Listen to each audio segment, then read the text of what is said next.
and then last message ID, which is v.optional and v.id of messages. So since a conversation could have no messages, it's optional, but in case it does, this will keep track of the last message that was sent. We don't have any indexes for this. So next we'll have conversation members and define table. And what this table will do is basically keep a track of a mapping between users and the conversations that they're a part of. So the first field will be the member ID. So for each, so it's a many-to-many mapping between conversations and users. So for each mapping, we'll have a member ID. So that's the v.id of users. We'll have the conversation ID that this member is a part of. So that'll be v.id and conversations.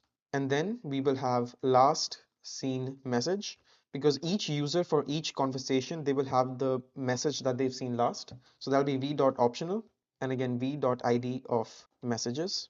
And then we will say dot index by underscore member ID, and we pass in member ID. Copy this and paste it again, and we will say by underscore conversation ID, and we will use conversation ID over here. And then lastly, we want to do a combination of by underscore member ID underscore conversation ID. And since it's multiple, we will add a comma here and we will say conversation ID as well. So we have 3 indexes for this table. And the last table for now is messages. So we'll say define table.